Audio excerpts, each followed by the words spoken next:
ਵਾਹਿਗੁਰੂ ਸਾਹਿਬ JIO, Waheguru ਸਾਹਿਬ JIO, Waheguru ਸਾਹਿਬ JIO. ਇੱਕ ਓੰਕਾਰ ਸਤਨਾਮ ਕਰਤਾ ਪੁਰਖ ਨਿਰਭਉ ਨਿਰਵੈਰ ਅਕਾਲ ਮੂਰਤ ਅਜੂਨੀ ਸੈਭੰ ਗੁਰ ਪ੍ਰਸਾਦ।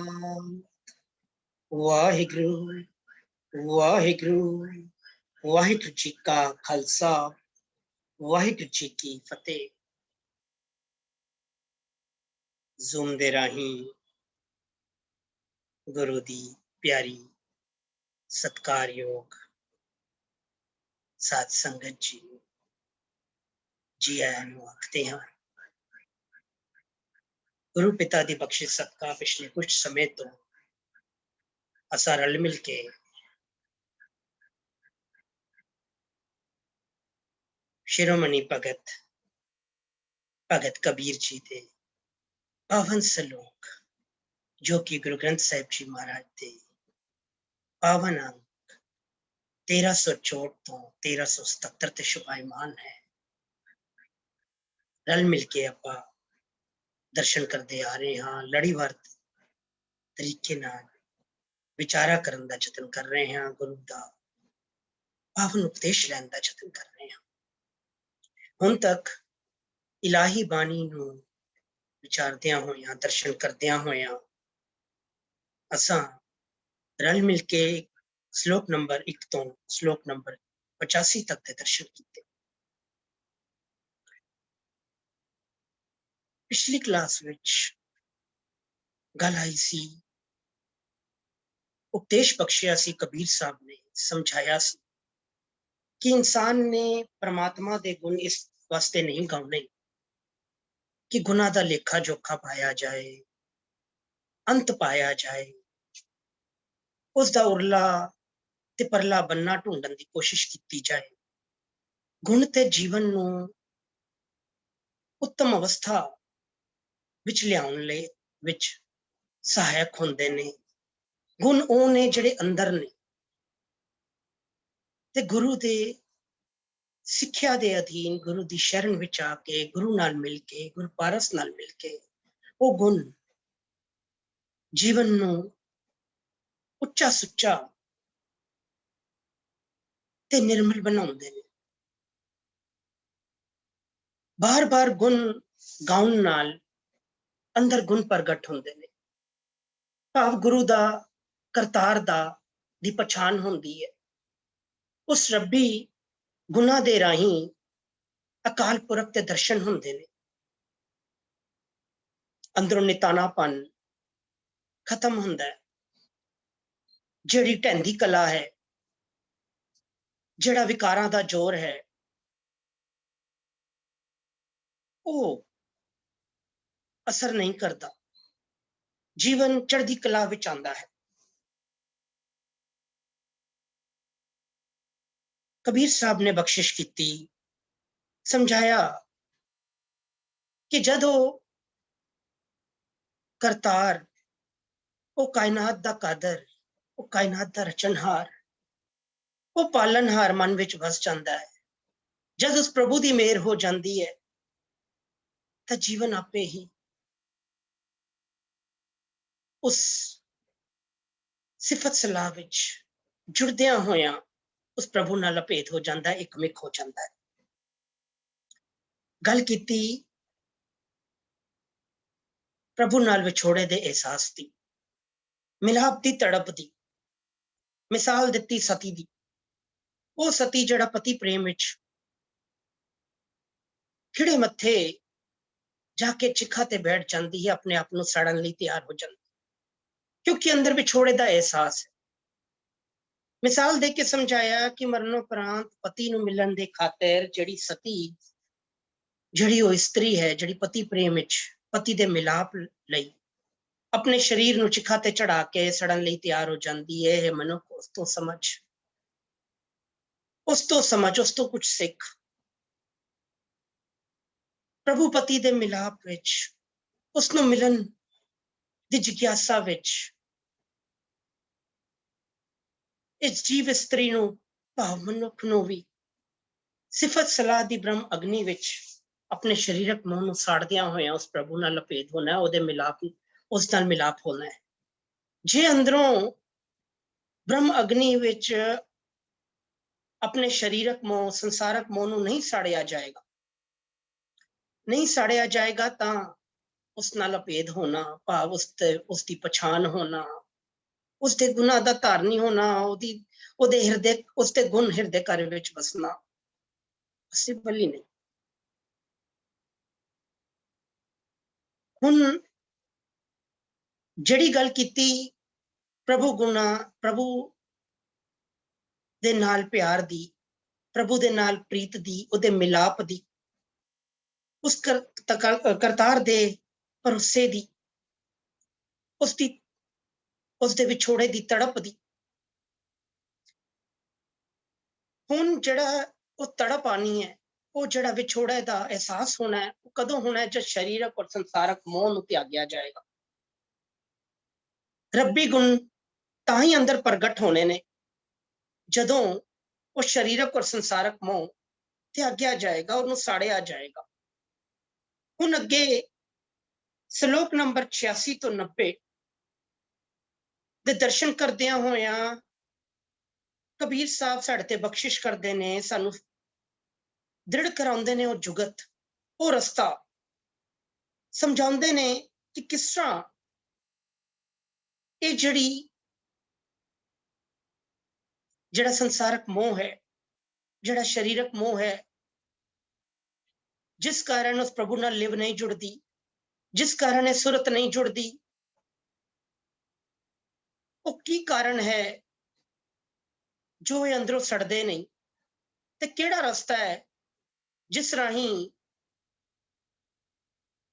ਇਹ ਮੋਹ ਤੋਂ, ਇਹ ਵਿਕਾਰ ਰੂਪੀ ਜਿਹੜੀ ਰੁਕਾਵਟ ਹੈ, ਇਹ ਜਿਹੜੀ ਮੋਹ ਰੂਪੀ ਰੁਕਾਵਟ ਹੈ ਮਾਫੀ ਚਾਹਨਾ, ਉਸ ਤੋਂ ਨਿਜਾਤ ਮਿਲ ਸਕਦੀ ਹੈ। ਕਬੀਰ ਸਾਹਿਬ ਨੇ ਪਹਿਲੇ ਹੀ ਸ਼ਲੋਕ ਨੰਬਰ 86 ਵਿੱਚ ਸਾਡੇ ਮਨ ਦੀ ਅਵਸਥਾ ਸਾਨੂੰ ਸਮਝਾਈ। ਪਹਿਲੇ ਗੱਲ ਕੀਤੀ, ਤੁਲਨਾ ਕੀਤੀ ਮਨ ਦੀ ਉਸ ਪਕਸ਼ੀ ਨਾਲ, ਉਸ ਪੰਛੀ ਨਾਲ, ਸਮਝਾਇਆ ਕਿ ਮਨ ਕਿੰਨਾ ਚੰਚਲ ਹੈ। ਬਾਣੀ ਚ ਕਈ ਜਗ੍ਹਾ ਤੇ ਕਈ ਪਾਵਨ ਬਚਨਾਂ ਰਾਹੀਂ ਗੁਰੂ ਪਿਤਾ ਨੇ ਮਨ ਦੀ ਗੱਲ ਕੀਤੀ। ਪੂਰੀ ਬਾਣੀ ਜਦੋਂ ਗੱਲ ਆਂਦੀ ਹੈ, ਜਦ ਪਹਿਲਾ ਸਵਾਲ ਗੁਰੂ ਪਿਤਾ ਦਾ ਆਂਦਾ ਹੈ ਕਿ ਸਚਿਆਰਾ ਹੋਈ ਹੈ, ਕਿਵ ਕੂੜਾ ਟੁੱਟੈ ਪਾਲ, ਤੇ ਨਾਲ ਵਿਧੀ ਜਿਹੜੀ ਸਮਝਾਈ, ਹੁਕਮ ਰਜ਼ਾਈ ਚੱਲਣਾ ਨਾਨਕ ਲਿਖਿਆ ਨਾ। ਉਹ ਜਿਹੜਾ ਸਵਾਲ ਹੈ, ਉਹ ਸਵਾਲ ਜਿਹੜੀ ਕੂੜ ਦੀ ਭਾਲ ਅੰਦਰੋਂ ਟੁੱਟਣੀ ਹੈ, ਉਹ ਟੁੱਟਣੀ ਹੀ ਮਨ ਦੇ ਧੋਣ ਨਾਲ ਹੈ। ਜਦ ਮਨ ਨੂੰ ਗੁਰੂ ਦੇ ਰਸਤੇ ਪਾਇਆ ਜਾਏਗਾ, ਜਦ ਮਨ ਗੁਰੂ ਦੀ ਸ਼ਰਨ ਵਿੱਚ ਆਏਗਾ। ਪੂਰੀ ਬਾਣੀ ਸਾਨੂੰ ਬਾਰ-ਬਾਰ ਪ੍ਰੇਰਨਾ ਦਿੰਦੀ ਹੈ, ਬਾਰ-ਬਾਰ ਦ੍ਰਿੜ ਕਰਾਉਂਦੀ ਹੈ, ਚੇਤਾਵਨੀ ਦਿੰਦੀ ਹੈ। ਦੋ ਜੀਵਨੀਆਂ ਦੀ ਗੱਲ ਪੂਰੇ ਗੁਰੂ ਗ੍ਰੰਥ ਸਾਹਿਬ ਜੀ ਚ ਇੱਕ ਓਂਕਾਰ ਤੋਂ ਲੈ ਕੇ ਤਨ ਮਨ ਥੀਵੇ ਹਰਿਆ ਤੇ ਦਰਸ਼ਨ ਕਰਦਿਆਂ ਹੋਇਆਂ ਦੋ ਗੱਲਾਂ ਬਾਰ-ਬਾਰ ਗੁਰੂ ਪਿਤਾ ਸਾਨੂੰ ਸਮਝਾਉਂਦੇ ਨੇ। ਦੋ ਰਹਿਣੀਆਂ ਦੇ ਬਾਰੇ ਸਮਝਾਉਂਦੇ ਨੇ, ਇੱਕ ਮਨਮੁਖ ਰਹਿਣੀ, ਇੱਕ ਮਨਮੁਖ ਰਹਿਣੀ, ਇੱਕ ਗੁਰਮੁਖ ਰਹਿਣੀ।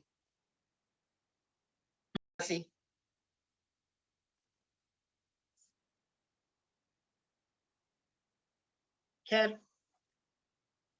ਜਦੋਂ ਗੱਲ ਆਂਦੀ ਹੈ ਮਨ ਦੀ ਅਵਸਥਾ ਦੀ, ਤੇ ਮਨ ਦੀ ਅਵਸਥਾ ਬੜੀ ਚੰਚਲ ਹੈ, ਇਹ ਨਾ ਟਿਕਣ ਵਾਲੀ ਹੈ। ਕਬੀਰ ਸਾਹਿਬ ਨੇ ਪਹਿਲੇ ਸ਼ਲੋਕ, ਅੱਜ ਦੇ ਪਹਿਲੇ ਸ਼ਲੋਕ, ਪਹਿਲੇ ਉਪਦੇਸ਼ ਵਿੱਚ ਹੀ ਸਾਡੇ ਤੇ ਬਖਸ਼ਿਸ਼ ਕੀਤੀ। ਸ਼ਲੋਕ ਨੰਬਰ 86 ਵਿੱਚ ਮਨ ਦੀ ਗੱਲ ਕਰਦਿਆਂ ਹੋਇਆਂ ਸਾਨੂੰ ਸੁਚੇਤ ਕੀਤਾ, ਤੇ ਨਾਲ ਫਿਰ ਸੰਗਤ ਬਾਰੇ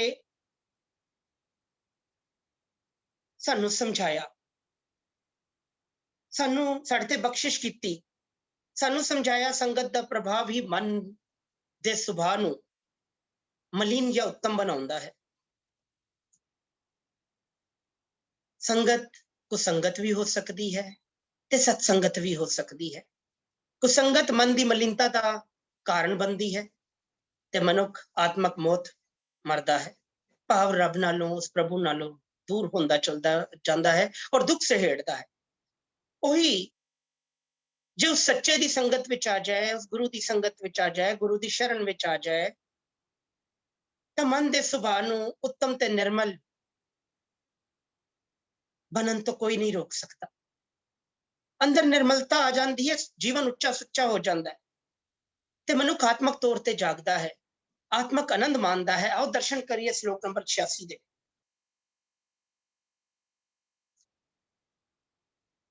एक ओंकार सतगुर प्रसाद, कबीर मन पंखी पयो, उड उड दे दिस जाए, जो जैसी संगत मिले सो तैसो फल खाए, जो जैसी संगत मिले सो तैसो फल खाए।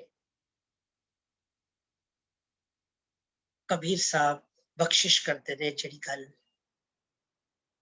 पिछे लड़ीवार आती जा रही है, गुरबानी राही रोज गुरु महाराज साडे ते बख्शिश करते ने, सानू समझाते ने, रोज इको गल समझाते ने, सानू दसते नहीं।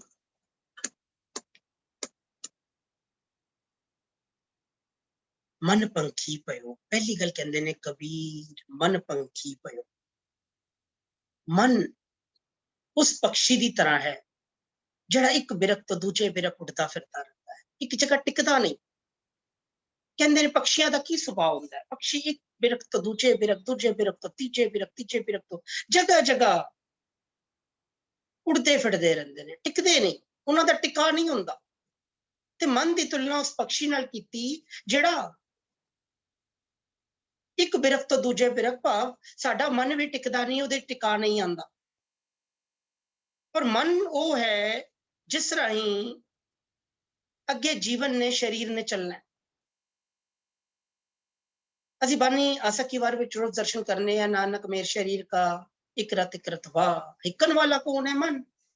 पूरी बानी मन नु संबोधन है, पूरी बानी गुरु ग्रंथ साहिब जी बार बार मन दी संभाल दी गल है।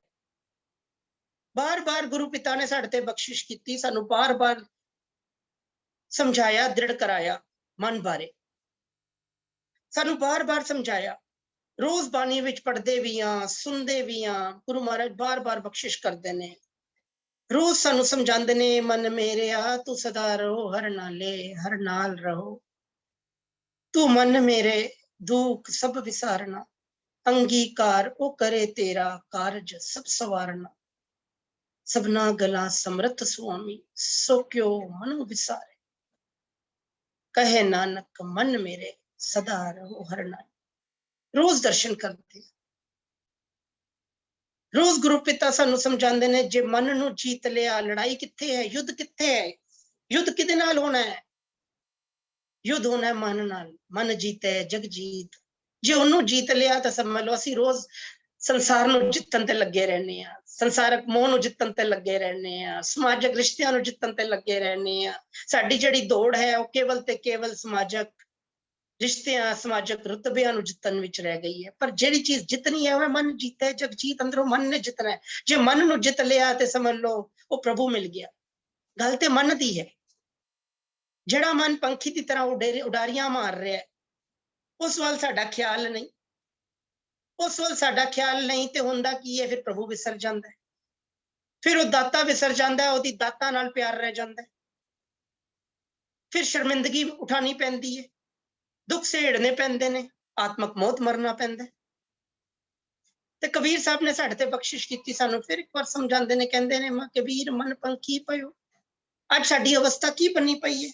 अज असी अपनी सियाणपा दे अधीन अपने मन नू विकारां नाल दोस्ती पा के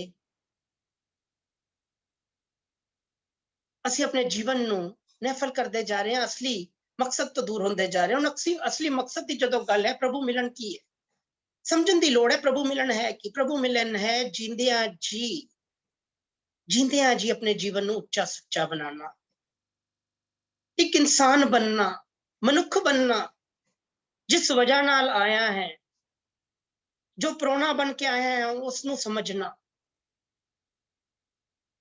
जिस लिए जीवन मिलिया है उस मकसद ਨੂੰ समझना।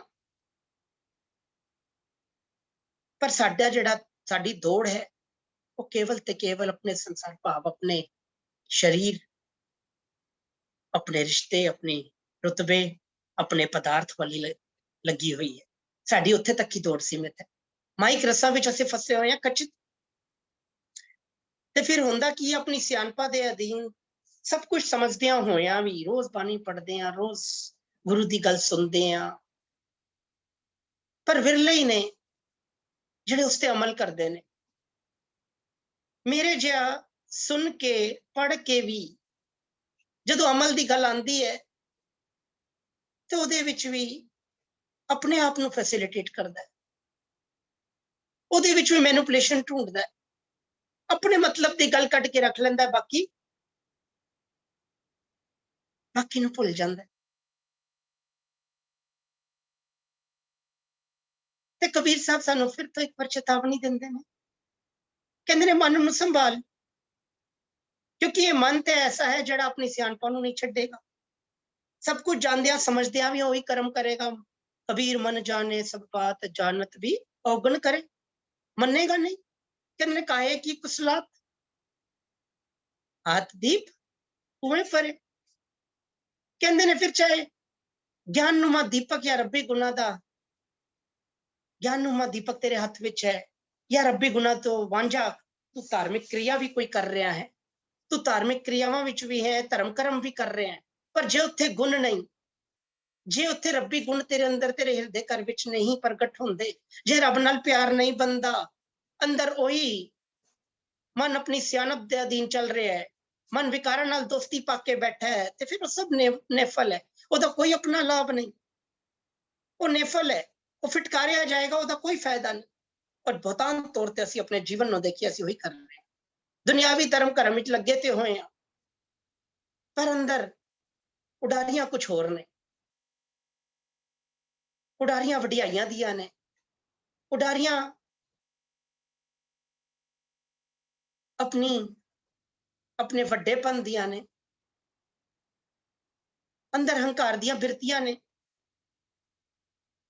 अनंत तां मानिया जाना है जे अंदर सच संतोख पैदा होना है, जे वाकई धर्म कमान दा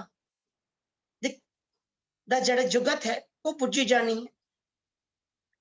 तो कबीर साहब इत्थे सानू गल कहंदे ने कबीर मन पंखी पयो उड उड दे दिस जाए। कहंदे ने ये पक्षी की तरह इधर उधर उड़दा रहिंदा, इहदी किधरे लिव नहीं जुड़दी, इहदी एक जगह टिका नहीं बनदा, ये टिकदा ही नहीं। जेड़े टिका आना है, जेड़ा एक मन एक चित्त दी असीं रोज अरदास करदे हां, जेड़ा वो टिका आके उस प्रभु नाल लिव जुड़नी है, ओदे रब्बी गुण अंदर धारण होने ने, जिस नाल असली सच नाल प्यार बनना है, जिस नाल अंदर संतोख पैदा होना है, जिस नाल अंदर दया आनी है, निमरता आनी है, उस तो कोसों दूर हो गए। बैठे गुरु घर दे अंदर हां, लिव कित्थे होर जुड़ी हुई है, लिव अपने बिजनेस, अपनी दुकानदारी, अपनी हट्टी विच हुंदा है ना सब दे नाल। बाणी पढ़ रहे हैं पर ध्यान कित्थे हो रहा है, सोदर दी बाणी दे दर्शन करदियां होया बाणी जप तक पहुंच जाने हैं, ध्यान कित्थे होर उड्डिया हुंदा है। ये उडारियां ही ते ने, ते उस पक्षी की तरह उडारियां ही ते ने। फिर रोज ही नवे गॉडफादर बना के घूमते हैं, कदी केड़ा डेरा कदी केड़ा डेरा। अंदर जड़ी आसा ने आशावां ने उस रुकदियां ही नहीं, वो सानू होर एक बिरख तो दूजे बिरख ते उडारियां मारन नूं मजबूर कर दिंदी। बड़ा वड्डा सबजैक्ट है, समा संकोचदा है, इन्नी लंबी गल नहीं की जा सकती। कहंदे ने क्यों हुंदा है, क्यों पंखी की तरह मन उडारियां मारदा है, उडारी का कारण की है। कहंदे ने जो जैसी संगत मिले सो तैसो फल खाए। कहंदे ने जिस तरह की संगत विच इंसान उठदा बैठदा ना, ये मन मनुखा मन उठदा बैठदा है ना, उस तरह दे ही वो कर्म करदा, उस तरह दे ही फल खांदा है। ਉਹਨੂੰ ਉਸ ਤਰ੍ਹਾਂ ਦੇ ਹੀ ਫਲ ਮਿਲਦੇ ਨੇ। ਹੁਣ ਸੰਗਤ, ਇੱਥੇ ਸੰਗਤ ਦੀ ਗੱਲ ਹੈ, ਧਿਆਨ ਰੱਖਣਾ ਹੈ। ਸੰਗਤ ਸਾਧ ਸੰਗਤ ਵੀ ਹੋ ਸਕਦੀ ਹੈ, ਸੰਗਤ ਕੁਸੰਗਤ ਵੀ ਹੋ ਸਕਦੀ ਹੈ। ਅੱਗੇ ਬੜੇ ਵਿਸਥਾਰ ਨਾਲ ਕਬੀਰ ਸਾਹਿਬ ਨੇ ਅਗਲੇ ਸ਼ਲੋਕਾਂ ਵਿੱਚ ਕੁਸੰਗਤ ਦੀ ਗੱਲ ਕੀਤੀ। ਜਿੱਥੇ ਸਾਧ ਸੰਗਤ ਦੀ ਗੱਲ ਆਈ ਹੈ, ਬਾਣੀ ਵਿੱਚ ਬਾਰ-ਬਾਰ ਪਿੱਛੇ ਵੀ ਕਬੀਰ ਸਾਹਿਬ ਨੇ ਚੰਦਨ ਦੀ ਮਿਸਾਲ ਦਿੱਤੀ। ਕਹਿੰਦੇ ਨੇ ਚੰਦਨ ਦੀ ਸੰਗਤ ਵਿੱਚ ਰਹਿ ਕੇ ਪਲਾਹ ਜਿਹੇ ਬੂਟੇ ਵੀ ਸੁਗੰਧੀ ਪ੍ਰਾਪਤ ਕਰ ਲੈਂਦੇ ਨੇ, ਉਹਨਾਂ ਵਿੱਚ ਵੀ ਉਹ ਗੁਣ ਆ ਜਾਂਦਾ ਹੈ। ਪਾਰਸ ਦੀ ਗੱਲ ਹੋਈ, ਗੁਰਪਾਰਸ ਦੀ ਗੱਲ ਹੋਈ। ਬਾਣੀ ਵਿੱਚ ਗੱਲ ਆਉਂਦੀ ਹੈ ਲੱਕੜੀ ਦੇ ਸੰਗ ਲੋਹਾ ਕਿੰਨਾ ਭਾਰੀ ਹੁੰਦਾ ਹੈ। ਕਹਿੰਦੇ ਲੋਹਾ ਵੀ ਤਰ ਜਾਂਦਾ ਹੈ, ਜੇ ਲੱਕੜੀ ਦੀ ਬੇੜੀ ਦੇ ਉੱਤੇ ਲੋਹਾ ਵੀ ਤਰਿਆ ਜਾਂਦਾ ਹੈ, ਜਦ ਉਹਨੂੰ ਉਹਦਾ ਸਾਥ ਮਿਲ ਜਾਂਦਾ, ਉਹਦੀ ਸੰਗਤ ਮਿਲ ਜਾਂਦੀ। ਤੇ ਸਤ ਸੰਗਤ ਉਹ ਹੈ ਜਿੱਥੇ ਗੁਰੂ ਦੇ ਉਹ ਰੱਬੀ ਗੁਣ ਤਿਆਰ ਹੁੰਦੇ ਨੇ, ਉਹਦਾ ਵਨਜ ਹੁੰਦਾ ਹੈ। ਸਤ ਸੰਗਤ ਕੈਸੀ ਜਾਨੀਏ ਜਿੱਥੇ ਇੱਕੋ ਨਾਮ ਬਖਾਨੀਏ, ਇੱਕੋ ਨਾਮ ਹੁਕਮ ਹੈ ਨਾਨਕ ਸਤਿਗੁਰੂ ਦੀਆ ਬੁਝਾਏ ਜਿਉ। ਉਹ ਸੰਗਤ ਨਹੀਂ ਕਿ ਗੁਰੂ ਦੀ ਹਜ਼ੂਰੀ ਬੈਠੇ ਆ ਤੇ ਆਪਣੇ ਦੁਨਿਆਵੀ ਗੱਲਾਂ ਵਿੱਚ ਲੱਗੇ ਆ, ਰਾਜਨੀਤਿਕ ਗੱਲਾਂ ਵਿੱਚ ਲੱਗੇ ਆ, ਉਹ ਸੰਗਤ ਨਹੀਂ। ਚਾਹੇ ਗੁਰੂ ਦੀ ਹਜ਼ੂਰੀ, ਮਾਫੀ ਚਾਹਣਾ, ਚਾਹੇ ਗੁਰੂ ਦੀ ਹਜ਼ੂਰੀ ਵਿੱਚ ਹੀ ਬੈਠੇ ਆ। ਸੰਗਤ ਤੇ ਉਹ ਹੈ ਜਿੱਥੇ ਗੁਰੂ ਦੀ ਹਜ਼ੂਰੀ ਵਿੱਚ ਜਾ ਕੇ ਗੁਰੂ ਦੇ ਰੱਬੀ ਗੁਣ ਅੰਦਰ ਪ੍ਰਗਟ ਹੋ, ਅੰਦਰ ਉਹ ਪਿਆਰ, ਉਹ ਜਿਹੜੀ ਬਿਰਹਾ ਦੀ ਅਵਸਥਾ ਉਹ ਤਿਆਰ ਹੋਏ, ਤਾਂ ਫਾਇਦਾ ਹੈ ਗੁਰੂ ਦੇ ਦਰ ਤੇ ਗੁਰੂ ਦੀ ਸੰਗਤ ਵਿੱਚ ਜਾਣ ਦਾ। ਨਹੀਂ ਤਾਂ ਉਹ ਸੰਗਤ ਹੀ ਨਹੀਂ। ਉਹ ਸੰਗਤ ਹੀ ਨਹੀਂ ਜਿੱਥੋਂ ਰੱਬੀ ਗੁਣ ਨਾ ਮਿਲਣ, ਉਹ ਸੰਗਤ ਹੀ ਨਹੀਂ ਜਿੱਥੋਂ ਰੱਬੀ ਪਿਆਰ ਨਾ ਮਿਲੇ, ਜਿੱਥੇ ਇਹ ਹੀਰਿਆਂ ਦਾ ਵਨਜ ਨਾ ਹੋਏ, ਇਹ ਖਜ਼ਾਨਿਆਂ ਦਾ ਵਨਜ ਨਾ ਹੋਏ, ਇਹ ਗੁਣਾਂ ਦਾ ਵਨਜ ਨਾ ਹੋਏ, ਉਹ ਸੰਗਤ ਹੀ ਨਹੀਂ। ਤੇ ਕਬੀਰ ਸਾਹਿਬ ਸਾਡੇ ਤੇ ਬਖਸ਼ਿਸ਼ ਕਰਦੇ ਨੇ, ਅੱਗੇ ਸੰਗਤ ਦੀ ਗੱਲ ਕਰਦੇ ਨੇ। ਪਿੱਛੇ ਵੀ ਕਬੀਰ ਸਾਹਿਬ ਸਾਨੂੰ ਸਾਡੇ ਤੇ ਬਖਸ਼ਿਸ਼ ਕਰ ਚੁੱਕੇ ਨੇ, ਸਾਨੂੰ ਸਮਝਾ ਚੁੱਕੇ ਨੇ। ਕਬੀਰ ਸਾਹਿਬ ਨੇ ਤੇ ਇੱਥੇ ਤੱਕ ਤਾੜਨਾ ਦਿੱਤੀ, ਕਹਿੰਦੇ ਨੇ ਕਬੀਰ ਵੈਸਨੋ ਕੀ ਕੁਕਰ ਭਲੀ ਸਾਕਤ ਕੀ ਬੁਰੀ ਮਾਏ। ਅਸੀਂ ਪਹਿਲੇ ਦਰਸ਼ਨ ਕਰ ਚੁੱਕੇ ਹਾਂ, ਹੁਣ ਉਹੀ ਗੱਲ ਅੱਗੇ ਕਬੀਰ ਸਾਹਿਬ ਸਾਨੂੰ ਹੋਰ ਸਮਝਾ। ਹੋਰ ਵੀ ਕਬੀਰ ਸਾਹਿਬ ਸਾਕਤ ਐਸਾ ਜੈਸੀ ਲਸਣ ਕੀ ਖਾਨ, ਪਿੱਛੇ ਗੱਲ ਆਈ ਸੀ। ਅਗਲੇ ਸ਼ਲੋਕ ਵਿੱਚ ਕਬੀਰ ਸਾਹਿਬ ਸਾਨੂੰ ਸਾਡੇ ਤੇ ਬਖਸ਼ਿਸ਼ ਕਰਦੇ ਨੇ, ਸਾਨੂੰ ਸਮਝਾਉਂਦੇ ਨੇ। ਕਹਿੰਦੇ ਨੇ ਸਿਫਤ ਸਲਾਹ ਦੀ ਬਰਕਤ ਸਦਕਾ ਸਾਧ ਸੰਗਤ ਵਿੱਚ ਜਾ ਕੇ ਜਿਹੜੀ ਪ੍ਰਭੂ ਦੀ ਸਿਫਤ ਸਲਾਹ ਬੰਦਗੀ ਕੀਤੀ ਜਾਏ, ਉਹਦੇ ਗੁਣ ਗਾਏ ਜਾਣ। ਪ੍ਰਭੂ ਦੇ ਗੁਣ ਗਾਉਂਦਿਆਂ ਉਹਦਾ ਅੰਤ ਤੇ ਨਹੀਂ ਪੈ ਸਕਦਾ, ਪਰ ਸਿਫਤ ਸਲਾਹ ਦੀ ਸਹਾਇਤਾ ਨਾਲ, ਸਿਫਤ ਸਲਾਹ ਦੇ ਵਿੱਚ ਟਿਕ ਕੇ ਮਨ ਨੂੰ ਟਿਕਾ ਆ ਜਾਂਦਾ ਹੈ। ਮਨ ਨੂੰ ਟਿਕਾ ਪ੍ਰਭੂ ਦੀ ਸ਼ਰਨ ਵਿੱਚ, ਪ੍ਰਭੂ ਨਾਲ ਲਿਵ ਜੁੜ ਜਾਂਦੀ ਹੈ, ਪ੍ਰਭੂ ਦੀ ਸ਼ਰਨ ਵਿੱਚ ਮਨੁੱਖ ਆ ਜਾਂਦਾ ਹੈ।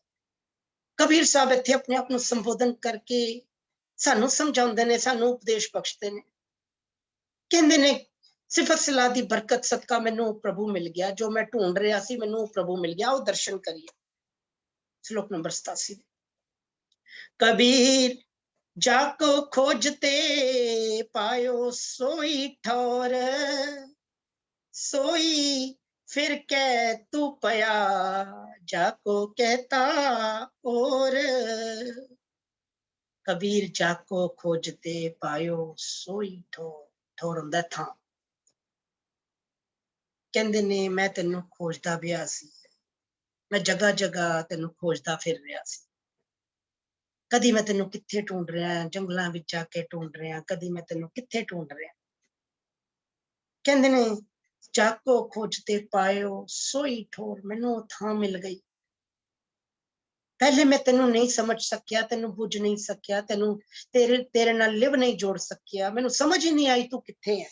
मैं हमेशा तेनू अपने तो दूर समझदा सी, मैनू समझ ही नहीं सी मैं तू किथे है। सोई फिर कह तू पया जाको कहता। कहंदे ने जिस प्रभु नू मैं कुछ होर समझदा सी, जिस प्रभु दे दर्शन मैं नहीं कर सकता सी, मैनू मिल ही नहीं रहा सी, मैं उन्हें हमेशा अपने तो दूर समझदा सी। अज साडी अवस्था भी यही, असी हमेशा रब नू किथे किथे ढूंढदे हां। ते कबीर साहब कहंदे ने सोई फिर कह, हुण कहंदे ने तेरी शरण विच आके तेरी संगत जड़ी गल पिछे आ रही है वही लड़ी चल रही। कहंदे ने जदों तेरी संगत विच आके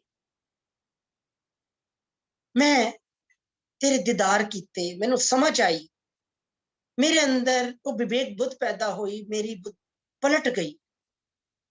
सोई फिर के तू पया, फिर मैं तेनू पहचान सकिया, मैं तेरा ही रूप बन गया। मैं तेनू पहचान लिया कि तू अंदर बैठा है, मैनू बाहर ढूंढन की लोड़ नहीं, तू अंदर बैठा है। जाको कहता और मैं तो अलग अलग जगह ते तेनू सोच रहा सी, तू किधरे होर है, मैं तेनू समझ ही नहीं पा रहा सी, पर जिस स्थान नू मैं ढूंढ रहा सी वो मैनू हुण मिल गया। पाए ओ सोई ठोर कबीर जाको खोजते, जिस स्थान नू मैं जगह जगह जाके ढूंढ रहा सी, मैं अलग धार्मिक क्रियावां दे राही तेरे नाल मिलाप करन दी समझ मैनू मिल रही सी, मैं वो करदा आ रहा सी, पर तेरे दर्शन नहीं हो रहे सी। हुण जाके मैनू तेरे दर्शन होए, हुण जाके तेरे दर्शन होए, जद तेरे दर्शन होए तो फिर मैं तेरा ही रूप हो गया।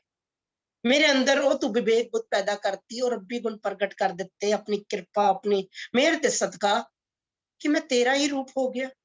तू तू करता, तू हुआ मुझ में रहा ना हो, मेरी अपनी आइडेंटिटी खत्म हो गई, मैं फिर रहा ही नहीं, मैंने तो सब तेरी तरफ तू ही, हर तरफ तू ही नजर आया। कहंदे ने हुण इस श्लोक दे राही कबीर साहब सानू समझाते ने कि वो किथे है, वो प्रभु किथे वसदा है।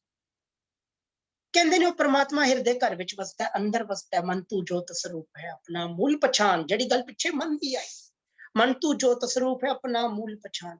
मन हर जी तेरे नाल है, गुरुमती रंग मन, गुरु दी मत लैके, जद गुरु दी मत अंदर आई सोई फिर क्या, जद गुरु दी मत आई, जद गुरु ने मत मेरी घड़ दिती, तां मैनू मैं ते तेरा ही रूप बन गया। तू पया, मैं तेरा ही रूप बन गया। कबीर साहब इत्थे सानू ही समझाते ने, कहंदे ने परमात्मा नू किसी होर किधरे होर ढूंढन की लोड़ नहीं, किसी तीर्थ स्थान ते परमात्मा नहीं मिलता, किसी स्पेशल इतिहासक स्थान ते परमात्मा नहीं मिलता, किधरे बार बार महीने बदी हफ्ता बदी जान नाल परमात्मा नहीं मिलता, या गिनती मिनती करके बानी पढ़न नाल परमात्मा नहीं मिलता। परमात्मा किस तरह मिलता है? परमात्मा अंदर वसता है। परमात्मा दे दर्शन सतगुरु दी मेहर सदका, ओदी कृपा दा पात्र बन के ओदे रब्बी गुण दे आधार ते परमात्मा दे दर्शन हुंदे ने, करतार दे दर्शन हुंदे ने और अंदर वसदा है। और रास्ता की है? सत्संगत। जदों सत्संगत मिलती है तां अंदर तब्दीली आंदी है। एको नाम हुक्म है नानक सतगुर दिया बुझाए जियो, जदों गुरु दी संगत विच आके उस नाम दे दर्शन हुंदे ने, उस हुक्म दे दर्शन हुंदे ने, वो नाम तन अंदर इकत्तर हुंदा है और रस पूंजी अंदर इकत्तर हुंदी है, तां अंदर वो विवेक बुद्ध पैदा हुंदी, वो तब्दीली आंदी। फिर वो फलस्वरूप प्रभु अपने अंदर ही दिसन लग पैंदा है, किधरे होर देखण दी लोड़ नहीं। अज साडे बाहर ते मत दी की गल करिए, अपने मत विच ही देख लिया, महीने बदी दरबार साहिब जाना, इशनान करना, मुबारक है जाओ, पर उन्होंने किसी कर्म कांड की तरह लेके ना चलो। रोज दर्शन करो, रोज बाणी के दर्शन करो, रोज सत्संगत विच जाओ, रोज सत्संगत विचों गुण धारण करके आओ। अंदर गुना मेन ते मकसद गुण धारण करन, मन ते मकसद है मन ते टिका दा। जे मन ते टिका नहीं आना, मन उत्थे ही पक्षी तरह उड़ रहा है, 10 दिशावां विच अपनी 10 दिशावां विच उडारी मार रहा है, तो फिर की फायदा? फिर शरीर ने टिका किधर आना, शरीर ने टिका कित्थे आना, फिर शरीर ने नहीं टिकना। तो कबीर साहब सानू यही समझाते हैं, इत्थे सारे ते यही बख्शिश करते हैं, कहते ने भटकना, भटकन का कोई फायदा नहीं, भटकन का कोई फायदा नहीं। जे गुरु दी शरण विच आना है ते गुरु दे गुण रब्बी गुना दा ओट आसरा लेना है, गुरु दे गुण प्रगट करने ने। वो प्रगट होंगे किस तरह? देवी गुण अंदर ने, वो प्रगट होंगे सत्संगत विच, गुरु दी शरण विच आके गुरु दे गुणां दा वनज करके, गुरु दे प्यार नूं धारण प्यार दा जग्यासू बन के अंदर वो विछोड़े दी तड़प जब पैदा होएगी ते आपे ही रब्बी गुण अंदर पैदा होंगे, अंदर प्रगट होंगे। माफी चाहनी प्रगट होंगे ते दाता उस परमात्मा दे दीदार होंगे। असी बहुत सारे कहने हैं रब है किथे, दूजे मत ते खैर अलग अलग गल्लां करदे ने। कोई कहंदे ने सात समुंदर सतवें आसमान ते है ते कोई किथे। सानू हुण गल्लां नहीं, गुरमत सानू इक्को गल समझांदी है कि जे तू आके तीरथ इशनान करना चाहना है ते अपने मन नूं धो, अपने मन नूं धो। जे मन धोता जाएगा तो समझ लै सब तो वड्डा तीरथ इशनान। ते कबीर साहब इत्थे उस मन नूं धोण दी गल करदियां होइयां सानू समझाउंदे ने कि जे मन नूं टिका आ जाए गुरु दी संगत सत्संगत विच आके, जे मन नूं टिका आ जाए, ओदी किरपा हो जाए, ओदी किरपा दा पात्र बनिया जाए ते फिर ओदा एहसास अपने अंदर हुंदा है, फिर ओदा एहसास ओदी कायनात विच हुंदा है, फिर ओदा रूप ही अपना आप ही ओदे रूप, ओदा रूप अपने आप विच ही ओदा रूप तैयार हो जांदा है। कहंदे ने फिर वो गुणी ने जेड़े ओदे नाल इक मिक करदे ने, क्योंकि जेड़ा मकसद है गोबिंद मिलन है और गोबिंद मिलन का मतलब ही यही है। जीवन का असली मकसद ही यही है। मनुख का जीवन मिलिया ही इसलिए है कि गुरु दी शरण विच आके मन नूं टिका के उस प्रभु नाल मिलन करना है, उस प्रभु दे नाल इकमिक होना है। ते कबीर साहब सानू इत्थे ही प्रेरणा बख्श रहे ने, सानू समझा रहे ने कबीर जाको खोजते पायो सोई ठौर, सोई फिर कह तू पया जाको करता, जाको कहता। ਉਹ ਕਹਿੰਦੇ ਮੈਨੂੰ ਤਾਂ ਪਤਾ ਹੀ ਨਹੀਂ ਸੀ, ਹੁਣ ਮੈਨੂੰ ਤੇਰੀ ਸ਼ਰਨ ਵਿੱਚ ਆ ਕੇ ਤੇ ਸੰਗਤ ਦੀ ਸ਼ਰਨ ਵਿੱਚ ਆ ਕੇ ਸਮਝ ਆ ਗਈ, ਮੈਨੂੰ ਉਹ ਸਥਾਨ ਮਿਲ ਗਿਆ ਜਿੱਥੇ ਮੈਨੂੰ ਉਹ ਪ੍ਰਮਾਤਮਾ ਦੇ ਦਰਸ਼ਨ ਹੋਏ। ਔਰ ਪ੍ਰਮਾਤਮਾ ਦੇ ਦਰਸ਼ਨ ਹੋਏ ਤੇ ਮੈਨੂੰ ਉਸ ਦੀ ਕਿਰਪਾ, ਉਹਦੀ ਮਿਹਰ ਸਦਕਾ ਮੇਰੀ ਬੁੱਧ ਪਲਟ ਗਈ। ਔਰ ਮੇਰੀ ਬੁੱਧ ਪਲਟਣ ਨਾਲ ਮੈਨੂੰ ਇਹ ਅਹਿਸਾਸ ਹੋ ਗਿਆ ਕਿ ਮੈਂ ਆਪ ਹੀ ਉਹਦਾ ਰੂਪ ਬਣਿਆ ਹਾਂ, ਉਹ ਆਪ ਹੀ ਮੇਰੇ ਅੰਦਰ ਸਮਾਇਆ ਹੈ, ਮੈਂ ਉਹਦੇ ਵਿੱਚ ਸਮਾਇਆ ਹਾਂ, ਅਸੀਂ ਇਕਮਿਕ ਹੋਏ ਪਏ ਹਾਂ। ਬਖਸ਼ਿਸ਼ ਕੀਤੀ ਕਬੀਰ ਸਾਹਿਬ ਨੇ। ਹੁਣ ਗੱਲ ਕੀਤੀ ਇੱਥੇ ਸੰਗਤ ਦੀ, ਸਤਸੰਗਤ ਦੀ ਬਰਕਤ ਦੀ। सत्संगत विच जाके सिफत सलाह की बरकत कि सिफत सलाह करके मेरे अंदर वो अवस्था तैयार हो गई, मेरी बुद्ध बदली गई, मेरी बुद्ध घड़ी गई, मैनू समझ आ गई, उस परमात्मा दे दर्शन हो गए। हुण अगे गल करदे ने वो कुसंगत दी, वो साकत दी संगत दी। मिसाल देंदे ने बेरी ते केले दी, समझाउंदे ने कि कितना दुखदाई है साकत दा साथ। कहंदे ने उगना दी कोठरी है सत्संगत साकत दा साथ। माफी चाह उस कुसंगत की गल करदियां होया कबीर साहब सानू उपदेश बख्शदे ने, आओ दर्शन करिए। तीनों श्लोक सानू यही समझाउंदे ने, आओ दर्शन करिए। कबीर साहब कहंदे ने, कबीर मारी मरो कुसंग की, केले निकट जो बेर, ओ चूले ओ चीरिए साकत संग नहेर। पहली गल कहंदे ने मां कबीर मारी मरो कुसंग की, कहंदे ने मैं आत्मक मौत मर जावांगी जदों मैं साकत दी संगत विच आवांगी। इत्थे संगत दी डिसएडवांटेज दसदे ने, समझाउंदे ने कितना दुखदाई है साकत दा साथ, कितना दुखदाई है कुसंगत विच रहना। पहली गल कहंदे ने मारी मरो कुसंग की, कहंदे ने मैं मर जावांगी, भाव मैं आत्मक तौर ते मर जावांगी। क्यों? क्योंकि मेरे अंदर जेड़े रब्बी गुण प्रगट होने सन वो प्रगट नहीं होंगे, सगों विकार मेरे ते हावी हो जाएंगे, मेरी विकारां नाल दोस्ती होर बध जाएगी और फिर तो मैं वो विकारा दे अधीन दुख सेहड़ांगी। कहंदे ने मारी मरो कुसंग की, अगे एग्जाम्पल की देंदे ने, बा कमाल मिसाल देंदे। कहंदे ने कुसंगत इन्नी दुखदाई है जिवें केले दे निकट अगर बेरी दा पेड़ होए। हुण ध्यान रखना है, बेरी दा जेड़ा पेड़ हुंदा वो कंडियां वाला हुंदा और केले बड़े सॉफ्ट हुंदे ने। असीं देखने केले बड़े सॉफ्ट, केले दा जेड़ा दरखत है उहदे पत्ते बड़े सॉफ्ट हुंदे ने, जबकि बेरी दा जेड़ा पेड़ है वो बड़ा कंडियां वाला हुंदा है, कंडियां नाल भरिया हुंदा है। और जदों हवा दा झोंका आंदा है कहते जिधर किधरे अगर बेरी दा पेड़ केले दे नेड़े है, केले दे वृक्ष दे नेड़े है, ते बेरी जो हवा का तेज झोंका आंदा है ते बेरी दे पेड़ दे नाल पेड़ी दे जिहड़े कंडे ने वो केले नूं भी छिल कर देंदे ने, केले नूं भी सारा छिल के रख देंदे ने। ते नुकसान किदा होया? केले दा। हालांकि केला अपने आप बड़ा सॉफ्ट है, ओहदी तस्वीर बड़ी सॉफ्ट है, पर बेरी दे नाल कंडे ने। पर संगत केले दी बेरी नाल होई पई है। ਇੱਥੇ ਦ੍ਰਿਸ਼ਟਾਂਤ ਦਿੰਦੇ ਨੇ ਕੇਲੇ ਔਰ ਬੇਰੀ ਦੇ ਵ੍ਰਿਖ ਦੀ, ਕਹਿੰਦੇ ਨੇ ਸਾਨੂੰ ਸਮਝਾਉਂਦੇ ਨੇ ਕਿ ਭਾਈ ਜੇ ਜਿਸ ਤਰ੍ਹਾਂ ਬੇਰੀ ਦੇ ਪੇੜ ਦੇ ਨਾਲ ਕੇਲੇ ਦਾ ਵ੍ਰਿਖ ਅਗਰ ਹੋਏ ਔਰ ਹਵਾ ਦੇ ਝੋਂਕੇ ਨਾਲ ਜਦੋਂ ਬੇਰੀ ਨੇ ਝੁੱਲ ਦੇ ਵਿੱਚ ਝੁਲਾਵਾ ਆਣਾ ਹੈ, ਜਦੋਂ ਉਹਨੇ ਹਵਾ ਦੇ ਝੋਂਕੇ ਨਾਲ ਹਿੱਲਣਾ ਹੈ, ਤੇ ਫਿਰ ਕੀ ਹੋਏਗਾ? ਕਹਿੰਦੇ ਸਾਰਾ ਅਸਰ ਕੇਲੇ ਦੇ ਵ੍ਰਿਖ ਤੇ ਆਏਗਾ, ਉਹ ਸਾਰੇ ਕੰਡੇ ਜਾ ਕੇ ਕੇਲੇ ਨੂੰ ਚੀਰ ਦੇਣਗੇ, ਨੁਕਸਾਨ ਕੇਲੇ ਦਾ ਹੀ ਹੋਣਾ ਹੈ। कहते ने वही संगत वही साकत का हाल है। जो साकत के नाल अपने जीवन दी दोस्ती पाएगा, अपनी दोस्ती पाएगा, ते तेनू दुखी सहने पैने ने।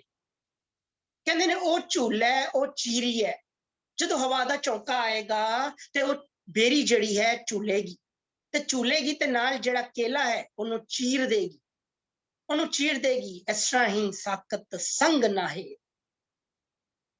कहते ने यही तेनू मैं यही समझाना कि जिस तरह बेरी दे कारण, बेरी दी संगत दे कारण केले नूं दुख बर्दाश्त करना पैंदा है, वो चीरिया जांदा है, इस तरह ही साकत संग ना है। ओदी संगत नहीं करनी, ओदी संगत ना कर, ओदी संगत वल तक भी ना, ना हेर हुंदा तक भी ना, ओदी संगत वल तक भी ना। क्योंकि जिस तरह बेरी दे कारण केले नूं दुख सेड़ना पैंदा है, उस तरह ही साकत दे अवगुणा दे कारण, साकत दी हरकतां दे कारण, साकत दियां रब ते ताकत हुंदा रब तो टुटा होया वो मनुख जिहड़ा मन दे पिछे टुरदा है, वो मनुख जिहड़ा कुसंगत विच अपने जीवन नूं तरतीब दिंदा है, वो मनुख जिहड़ा सवेर तो शाम तक विचार करदा है, वो मनुख जिहड़ा दूजिआं नाल धक्का करदा है, वो मनुख जिहदे अंदर हमेशा लोभ दी लहरां चल रहीआं ने, जिहदे अंदर हंकार भरिया होया है, जिहदे अंदर तृष्णा दे वलवले भरे होए ने, वो मनुख जिहड़ा अपने तो अलग कुछ सोचदा ही नहीं, जिन्हों ना रब का डर है, ना रब ते भरोसा है, जिन्हों पता ही नहीं कि रब है कि, जिन्हों पता ही नहीं क्यों रब्बी गुना दी बरकत, ओदी बंदगी दी बरकत, ओदी सिफत सलाह दी बरकत जीवन ने उस परमात्मा नाल भेद होना, जिहड़ा केवल ओदी दाता नूं जफ्फे मार के बैठा है। वो किरत करन दी गल करदे होए कबीर साहब सानू समझाते हैं, कहंदे जिहड़ा मनुख उस परमात्मा तो टुटा होया है, जिहड़ा दीन नूं विसार के बैठा है, कहंदे ने उसदे वल उसदी संगत वल ते देखना भी नहीं चाहिदा। इत्थे दृढ़ कराउंदे ने, सुचेत कराउंदे ने कि ओदी संगत वल देखना भी नहीं चाहिदा। कहंदे ने उसदी संगत इस तरह दी है जिस तरह बेरी दे पेड़ दे कोल जे किधरे केले दा पेड़ होए ते जिस तरह हवा दे झोंके नाल बेड़ी दे कंडे केले नूं चीर चीर कर देन, फाड़ देन, उस तरह ही साकत दी संगत अच्छे खासे मनुख नूं भी दुख सहेड़न नूं मजबूर कर दिंदे ने, अंदर ओगना दी गठरी उन्हां अंदर भी पैदा कर दिंदे, ओनू भी ओगन वल प्रेर लैंदे ने। गल संगत दी है, गल संगत दी है। जिथे कबीर साहब ने गल पहले श्लोक विच ही सानू समझाई, वही गल अगे चलती जा रही है, वही लड़ी अगे चलती जा रही है। हुण कबीर साहब इस श्लोक दे राही सानू प्रेरणा बख्शते ने, दृढ़ कराउंदे ने, सुचेत कराउंदे ने कि साकत संग ना हेर। कहंदे ने जे तू आत्मक मौत नहीं मरना चाहता, पहले दिती सानू चेतावनी, कहंदे ने कबीर मारी मरो कुसंग की, पहले दिती चेतावनी कि आत्मक मौत मारिया जाएगा कदों? जदों साकत दे साकत दी संगत करेगा। पिछे भी साकत दी गल आई सी ते हुण भी साकत दी गल कबीर साहब इत्थे समझाते ने। बाणी विच भी पंजम पिता साडे ते बख्शिश करते ने, कहंदे ने उल्टी रे मन उल्टी रे साकत स्यों कर उल्टी रे, झूठे कीरे झूठ परीत छुटकी रे मन छुटकी रे। साकत संग न छुटकी रे, कहता साकत तेरा कोई लाभ नहीं देगा, उल्टा तेरे इन विकारा तो छुटकारा नहीं पवा सकता। बार बार बाणी राही कबीर बार बार बाणी राही गुरु महाराज साडे ते बख्शिश करते ने, सानू बार बार सुचेत कराउंदे ने, चेतावनी दिंदे ने। जदों असीं संगत की गल करते हैं ते संगत की गल विच सानू ये जरूर समझना चाहिए कि संगत जिस तरह दी होएगी, जिहड़ी गल पहले श्लोक विच आई 86 नंबर, उस तरह दे ही फल लगणगे, उस तरह दा ही साडा सुभाव तैयार होएगा। धीरे धीरे वही सुभाव साडे अंदर तैयार हुंदा है जिस तरह दी संगत विच असीं उठण ते बैठते हैं। जे असीं जीवन विच संसारक तौर ते जे किसी ने मेडिसिन लाइन विच जाना है तो उन्होंने मेडिसिन भाव मेडिसिन साइंस के स्टूडेंट्स नाल ही उठना बैठना है, उसी क्लास विच जाना है। जे किसी ने इंजीनियरिंग करनी है तो इंजीनियर्स नाल उठना बैठना है, जिसने लॉ करना है तो लॉयर्स दे नाल उठना बैठना है, प्रैक्टिस तक उहदे नाल उहनां नाल करनी है। संगत वही चाहिए। ये नहीं हो सकता कि MBBS का स्टूडेंट इंजीनियरिंग क्लास विच जाके अपनी तामील पूरी करे, ये पॉसिबल ही नहीं। जिस तरह दी दुनियावी रंगत, जिस तरह दा दुनियावी ज्ञान, जिस तरह दी दुनियावी सोच साडे अंदर आंदी है, ओहदा कारण ही संगत है। जे डाकुओं की संगत, चोरां की संगत, विपचारियां की संगत विच, साकत की संगत विच रवांगे ते अंदर विपचार ही आणगे, अंदर वो चोरी करने वाली भावना ही आएगी, झूठ बोलने वाली भावना ही आएगी। ते वही जे गुरु की संगत विच आवांगे, गुरु की शरण विच आवांगे ते वाकई सिख बन जावांगे। फिर सिक्खी की कमाई होएगी, धर्म की कमाई होएगी, क्योंकि सिख परिवार विच जन्म लेना काफी नहीं, सिक्खी कमाउण दी चीज है। ते सिख बनने लई गुरु की शरण विच आना जरूरी है, गुरु की संगत जरूरी है, फ्लो चार्ट है। संगत विच आके सिफत सलाह बंदगी करदे होए उस प्रभु के दर्शन होने ने, उस प्रभु की कृपा का पात्र बनिया जाना है, फ्लो चार्ट है। केवल ज्ञान काफी नहीं, धर्म की एंट्री काफी नहीं, ज्ञान की वरतो, ज्ञान के चानन दे अधीन अपने जीवन में चलाना सिख दा मकसद है। वो सिख है जड़ा उस प्रभु के हुक्म विच आए, वो सिख है जड़ा गुरु की शरण विच आके गुरु की सिक्ख्या के अधीन, गुरु के प्यार का जकियासू बने, जड़ा उहदे भाणे विच रहे, उहदे हुक्म नूं खिड़े मथे ले। ते कबीर साहब इत्थे साडे ते बख्शिश करते ने, सानू पहले इस तो पहले श्लोक विच संगत सत्संगत की गल करते होए साडे ते बख्शिश की, सानू समझाया कि सत्संगत विच आके बंदगी करन नाल अंदर विवेक बुद्ध पैदा होनी है, अंदर समझ आनी है, उस प्रभु दे दर्शन होने ने, उहदे गुण हिरदे विच प्रगट होने ने। गुण हिरदे विच प्रगट होणगे तां फिर वो प्रभु अपने अंदर नजर आएगा। उस प्रभु विच इकमिक होने वाले कृपा होएगी। पर जा नाल ही गल कीती उस साकत दी, अगे इसी चीज नूं होर क्लियरिटी दिंदे होए सानू समझांदे ने, कहंदे ने कबीर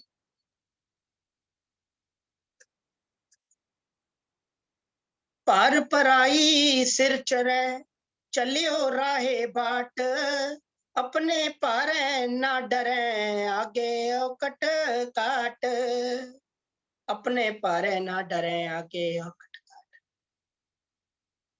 जेड़ी गल पिछे आई कुसंग दी, कहंदे ने कुसंगत विच रह के मनुख इन्ना अपने आप नूं, अपनी असलियत तो भुलिया होया मनुख, प्रभु नूं भुला के बैठा होया मनुख इन्ना अचेत हो जाता है कि उन्हें समझ ही नहीं आती जीवन चल किथे रहा। कबीर पार पर आई सिर पर है, कहते ने वो जड़ा सवेर तो शाम तक उगना दा भार लैके टुरदा है। हुण हुंदा की है, हरेक जीव नूं परमात्मा ने उच्चे आत्मक जीवन दी रास पूंजी बख्शी है, अंदर अंदर रब्बी गुण बख्शे ने। पर इस वेले जड़ा मनुख अवेसला है, वो अवेसला होके प्रभु चरना तो जुड़न दी थां, प्रभु दे दर्शन, प्रभु दी सिफत सलाह करन दी थां माया दे रंग तमाशियां विच खचित है, माया दे मोह विच खचित है, माइक रसां विच खचित है। जिन अखां ने हुण जड़ी मन की गल आई सी, मन ने शरीर नूं चलाना है। जब मन विकारां नाल दोस्ती पाके बैठा है तो शरीर ने भी, ये ज्ञान इंद्रियां, कर्म इंद्रियां ने भी उसी रस्ते ते चलना है। जिन अखां ने हर पासे अपने सिरजनहार दे दर्शन करने सन, जड़ी गल पिछे आई, वो अखां पराइयां रूप तक्कन विच मस्त रहिंदियां ने, वो चमक दमक विच ही ग्रस्त रहिंदियां ने। जिन्हां कन्नां ने प्रभु की सिफत सलाह करनी सी, वो पराई निंदा सुनन दे आरे लगी रहिंदियां ने। जिस जीव ने प्रभु की सिफत सलाह दियां गल्लां करनियां सन, विचार गोष्ठी करनी सी, गुनाह दा वनज करना सी, ओदी बाणी नूं अपने बाणी दे राहीं अपने मन नूं सवारना सी। वो जीव खान पीन दे चस्कियां विच, झूठ फरेब दे चस्कियां विच पई होई। जद मनुख दा ते सारे इंद्रे ही अपने अपने चस्कियां विच फसे रहणगे, ते जिहड़ा आत्मक जीवन दी रास पूंजी नूं जिन्हें संभालना सी, कौन संभालेगा? भाव जिहड़ा खसम ने, जिहड़े प्रभु ने, जिहड़े करतार दे गुण अंदर प्रगट होने सन, उस तो वांझा रह जाए। फिर इस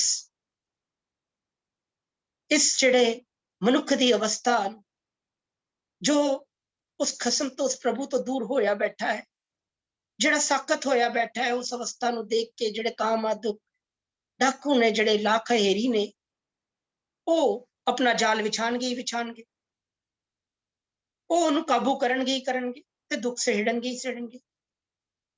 फिर परिवारक रिश्ते, परिवारक रुतबे इन डाकुआं तो नहीं बचा सकते। फिर चाहे धन पदार्थ का मालक होए, फिर चाहे सारे रिश्तियां दे विच घिरिया होए मनुख होए, इन डाकुआं तो नहीं बचा सकता। इको एक रस्ता है, उस प्रभु की शरण विच आके। कबीर साहब यही चीज इत्थे समझांदे, कहंदे ने कबीर पार पर आई सिर चढ़े। कहंदे ने इको जिहड़ा हुण पार पर आई, केड़ी पर आई, केड़ा पार? जिहड़ा निंदिया दा, अहंकार दा जिहड़ा भार लैके सिर दे उत्ते चढ़ के, सिर ते जिहड़ा अवगुणा दी गठरी सांभ के मनुख चलदा फिर रहा है, ਉਹਨੂੰ समझ नहीं आ रही, ਉਹ ਵੇਸਲਾ ਹੋਇਆ ਪਿਆ, ਉਹ ਵੇਸਲਾ ਹੋਇਆ ਪਿਆ, ਉਹਨੂੰ समझ ही नहीं आ रही। ਉਹਨੂੰ ਇਹ ਵੀ ਡਰ नहीं है कि ਅੱਗੇ ਜਿਹੜੀ ਘਾਟੀ ਹੈ, ਜਿਹੜਾ ਅਗਲਾ ਰਸਤਾ ਹੈ, ਉਹ ਬਹੁਤ ਹੀ ਜ਼ਿਆਦਾ ਔਖਾ ਹੈ। ਜਿਹੜਾ ਇਸ ਭਵਸਾਗਰ ਤੋਂ ਤਰਨਾ ਹੈ ਬਹੁਤ ਔਖਾ ਹੈ, ਉਹਨੂੰ समझ ही नहीं आ रही। क्यों? क्योंकि ਉਹਦੇ ਮਨ ਦੇ ਉੱਤੇ ਜਿਹੜਾ ਵਿਕਾਰਾਂ ਦਾ ਬੋਝ ਹੈ, ਜਿਹੜਾ ਭਾਰ ਹੈ, हर वक्त ਉਹ ਨਿੰਦਿਆ ਸੁਣਨ ਨੂੰ ਤਿਆਰ ਹੈ, हर वक्त ਉਹ ਪਰ ਤਨ ਪਰ ਰੂਪ ਨੂੰ ਨਿਹਾਰਨ ਦੇ ਵਿੱਚ ਲੱਗਾ ਹੋਇਆ ਹੈ। ਗਿਆਨ ਇੰਦਰੇ ਉਹਦੇ ਹਰ ਵਕਤ ਵਿਕਾਰਾਂ ਦੇ ਅਧੀਨ ਚੱਲ ਰਹੇ ਨੇ, ਤੇ ਕਿੱਥੋਂ ਉਹਨੂੰ ਸੋਝੀ ਆਣੀ ਹੈ ਕਿ ਜਿਹੜੇ ਰਸਤੇ ਤੇ ਚੱਲ ਰਿਹਾ ਉਹ ਬਹੁਤ ਔਖੀ ਘਾਟੀ, ਉਹਨੂੰ ਸਮਝ ਹੀ ਨਹੀਂ ਆਣੀ। ਅਵੇਸਲਾ ਹੋ ਕੇ ਚੱਲ ਰਿਹਾ ਤੇ ਫਿਰ ਬਾਅਦ ਵਿੱਚ ਹੋਏਗਾ ਜਿਹੜਾ ਹੈ ਚਿੰਤਾ ਜਾਲ ਹੈ ਉਹਦੇ ਉੱਤੇ ਪਏਗਾ, ਔਰ ਅਲਟੀਮੇਟਲੀ ਜੀਵਨ ਨੇ ਦੁੱਖ ਸੇੜਨਾ ਔਰ ਉਹਦੇ ਦਰ ਤੋਂ ਫਿਟਕਾਰਿਆ ਜਾਣਾ, ਫਿਰ ਜਨਮ ਮਰਨ ਦੇ ਗੇੜ ਵਿੱਚ ਆਣਾ। ਤਦੀ ਕਬੀਰ ਸਾਹਿਬ ਇੱਥੇ ਸਾਡੇ ਤੇ ਸਾਨੂੰ ਸੁਚੇਤ ਕਰਾਉਂਦੇ ਨੇ, ਸਾਨੂੰ ਸਮਝਾਉਂਦੇ ਨੇ, ਸਾਡੇ ਤੇ ਬਖਸ਼ਿਸ਼ ਕਰਦੇ ਨੇ। ਕਹਿੰਦੇ ਨੇ ਕਿ ਭਾਰ ਪਰਾਈ ਸਿਰ ਚੜੇ, ਚੱਲਿਓ ਚਾਹੇ ਬਾਟ। अपने रस्ते ते तू चल रहे हैं, अपने भारे ना डरे, आगे ओ कटकाट। कहंदे ने अपने भारे ना डरे, अपने भार तो भी तेनू डर नहीं लग रहा, तू इन्ना वेसला होया पिया। आगे ओ कटकाट, अगे जिहड़ी घाटी है कि जिहड़ा रस्ता है बहुत सखना है, बहुत ज्यादा मुश्किल है, किवें कड्डेगा वो। ते इत्थे सानू प्रेरणा दे रहे ने कि अपने भार नू हल्का कर, अपने आप नू हल्का कर। गुनाह दी गठरी बन के जीवन नहीं तरिया जा सकता। इत्थे ही इस भार नू हल्का कर, जे इत्थे हल्का नहीं करेगा तो उथों फिटकारिया जाएगा, फिर तो जन्म मरण दे गेड़ विच आएगा, और जान तो पहला भी दुख सहेड़ेगा, विकारा दे अधीन जीवन नू चलाएगा, औखी घाटी तो निकलना पैना। सुहेला ताई होना है जा उस प्रभु दी सिफत सलाह दी साथ संगत विच आके सिफत सलाह नाल जुड़ेगा। अगे कहंदे ने कबीर बन की दादी लाकरी, ठाडी करे पुकार, मत बस परो लोहार के, जा रहे दूजी बार। वाह कमाल एग्जाम्पल बन की दादी लकड़ी। कहंदे ने बन की दादी लकड़ी, ज्यादा समा नहीं है, 2 मिनट ही लवांगे ਇਹਦੇ ਵਿੱਚ। कहंदे ने बन ਹੁੰਦਾ है जंगल, दादी ਹੁੰਦਾ है सड़ी हुई। ਇਹਦੇ ਵਿੱਚ ਵਿਸ਼ਰਾਮ ਜਿਹੜਾ ਹੈ ਉਹ ਬਨ ਕੀ ਤੋਂ ਬਾਅਦ ਆਣਾ ਸੀ, माफी चाहना। बन की दादी सड़ी हुई लकड़ी। कहते हैं जिहड़ी सड़ी हुई लकड़ी है ना, ठाडी करे पुकार, कहते वो मानो इंज पुकार रही है।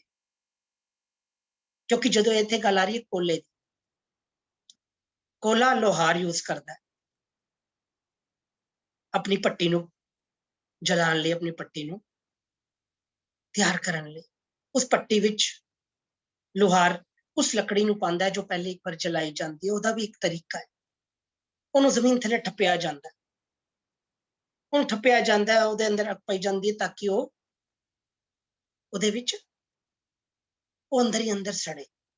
ਇੱਕ ਵਾਰ ਲੱਕੜੀ ਤਾਂ ਸੜਦੀ ਹੈ, ਫਿਰ ਉਸ ਤੋਂ ਬਾਅਦ ਉਹ ਲੱਕੜੀ ਦੁਬਾਰਾ ਸਾੜੀ ਜਾਂਦੀ ਹੈ ਜਦੋਂ ਉਹਨੂੰ ਕੋਲੇ ਦੀ ਤਰ੍ਹਾਂ ਯੂਜ਼ ਕੀਤਾ ਜਾਂਦਾ ਹੈ। ਤਾਂ ਕਬੀਰ ਸਾਹਿਬ ਕਹਿੰਦੇ ਨੇ ਕਿ ਭਾਈ ਬਨਕੀ ਦਾਦੀ ਲੱਕੜੀ ਠਾਡੀ ਕਰੇ ਪੁਕਾਰ। ਕਹਿੰਦੇ ਨੇ ਜਿਹੜਾ ਇਹ ਸਾਕਤ ਵਾਲਾ ਜੀਵਨ ਹੈ ਨਾ, ਇਹ ਉਸ ਤਰ੍ਹਾਂ ਹੀ ਹੈ। ਕਹਿੰਦੇ ਨੇ ਉਸ ਤਰ੍ਹਾਂ ਹੀ ਹੈ ਜਿਸ ਤਰ੍ਹਾਂ ਜੰਗਲ ਦੀ ਕੋਲਾ ਬੰਨੀ ਹੋਈ ਲੱਕੜੀ ਸਾਫ਼ ਤੌਰ ਤੇ ਉੱਚੀ ਉੱਚੀ ਪੁਕਾਰਦੀ ਹੈ ਕਿ ਮੈਂ ਉਸ ਲੋਹਾਰ ਦੇ ਵਸ ਨਹੀਂ ਪੈਣਾ, ਕਿਉਂਕਿ ਉਹ ਮੈਨੂੰ ਦੁਬਾਰਾ ਸਾੜ ਦੇਗਾ, ਮੈਨੂੰ ਦੁਬਾਰਾ ਸਾੜ ਦੇਗਾ, ਮੈਂ ਉਹਦੇ ਵਸ ਨਹੀਂ ਪੈਣਾ। ਮਤ ਬਸ ਪਰੋ ਲੋਹਾਰ ਕੇ ਜਾ ਰਿਹਾ ਦੂਜੀ ਬਾਰ। ਕਹਿੰਦੇ ਨੇ ਉਸ ਤਰ੍ਹਾਂ ਹੀ ਜਿਹੜਾ ਇਨਸਾਨ ਕੁਸੰਗ ਵਿੱਚ ਫਸ ਜਾਂਦਾ ਹੈ, ਸਾਕਤ ਦੀ ਸੰਗਤ ਵਿੱਚ ਆ ਜਾਂਦਾ ਹੈ, ਉਸ ਮਨੁੱਖ ਦੀ ਸੰਗਤ ਵਿੱਚ ਆ ਜਾਂਦਾ ਹੈ ਜਿਹੜੇ ਉਸ ਪ੍ਰਭੂ ਨੂੰ ਵਿਸਾਰ ਦਿੰਦੇ ਨੇ। ਸਹਿਜੇ ਸਹਿਜੇ ਉਸ ਦੀ ਜਿਹੜੀ ਜਿੰਦ ਹੈ, ਉਹਦਾ ਜਿਹੜਾ ਜੀਵਨ ਹੈ, ਉਹ ਵੀ ਅੰਦਰ ਅਵਗੁਣਾਂ ਨੂੰ ਸਹੇੜ ਲੈਂਦਾ। ਉਹ ਅੰਦਰੋਂ ਉਹਦਾ ਮਨ, ਉਹਦਾ ਜੀਵਨ ਕੋਲੇ ਦੀ ਤਰ੍ਹਾਂ ਕਾਲਾ ਹੋ ਜਾਂਦਾ। ਉਹਦਾ ਜੀਵਨ ਇੰਨਾ ਗੰਦਾ ਹੋ ਜਾਂਦਾ ਹੈ ਕਿ ਮਾਨੋ ਹਰ ਵਕਤ ਵਿਕਾਰਾਂ ਦੀ ਅੱਗ ਵਿੱਚ ਸੜਦਾ ਹੈ, ਹਰ ਵਕਤ ਆਤਮਕ ਮੌਤ ਮਾਰਿਆ ਜਾਂਦਾ। ਪਰ ਇਹ ਜਿਹੜੀ ਅੰਦਰ ਦੀ ਸਾੜ ਹੈ, ਇਹ ਜਿਹੜੀ ਅੰਦਰ ਦੀ ਸੜਨ ਹੈ, ਇਹ ਮੁੱਕਣ ਤੇ ਨਹੀਂ ਆਉਂਦੀ। ਮਾਨੋ ਉਹ ਲੋਹਾਰ ਦੇ ਵਸ ਪੈ ਜਾਂਦਾ ਹੈ ਜਿੱਥੇ ਬਾਰ-ਬਾਰ ਉਹਨੂੰ ਜਲਾਇਆ ਜਾਂਦਾ, ਬਾਰ-ਬਾਰ ਉਹਨੂੰ ਸਾੜਿਆ ਜਾਂਦਾ। ਉਹ ਰੋਜ਼ ਨਿਤ ਉਹ ਸੜਦਾ ਹੈ, ਕਿਉਂਕਿ ਨਿਤ ਜਿਹੜੇ ਅੰਦਰ ਤੇ ਵਿਕਾਰ ਨੇ ਉਹਨੂੰ ਲੁੱਟਦੇ ਨੇ, ਨਿਤ ਉਹਨੂੰ ਲੁੱਟ ਕੇ ਅੰਦਰੋਂ ਅੰਦਰ ਉਹਨੂੰ ਦੁੱਖਾਂ ਦੇ ਪੱਲੇ ਪਾਉਂਦੇ ਨੇ, ਉਹਨੂੰ ਸਾੜਦੇ ਨੇ। ਕਹਿੰਦੇ ਨੇ ਉਸ ਲੱਕੜੀ ਦੀ ਤਰ੍ਹਾਂ ਹੈ ਜਿਹੜਾ ਪਹਿਲੇ ਕੋਲਾ ਬਣਾਉਣ ਲਈ ਸਾੜਿਆ ਜਾਂਦਾ, ਫਿਰ ਉਹਨੂੰ ਦੁਬਾਰਾ ਉਸ ਲੋਹਾਰ ਦੇ ਪੱਲੇ ਪੈ ਗਿਆ ਜਿਸਨੇ ਫਿਰ ਤੋਂ ਉਹਨੂੰ ਸਾੜ। ਤੇ ਸਾਕਤ ਦੀ ਸੰਗਤ ਉਸ ਲੋਹਾਰ ਦੀ ਤਰ੍ਹਾਂ ਹੈ ਜਿਹੜਾ ਬਾਰ-ਬਾਰ ਉਸ ਲੱਕੜੀ ਨੂੰ ਸਾੜੇਗਾ, ਭਾਵ ਅੰਦਰ ਦੇ ਗੁਨਾਹ ਨੂੰ ਸਾੜੇਗਾ, ਅੰਦਰ ਦੀ ਉਸ ਅਵਸਥਾ ਨੂੰ ਸਾੜੇਗਾ, ਉਸ ਇਨਸਾਨੀਅਤ ਨੂੰ ਸਾੜੇਗਾ।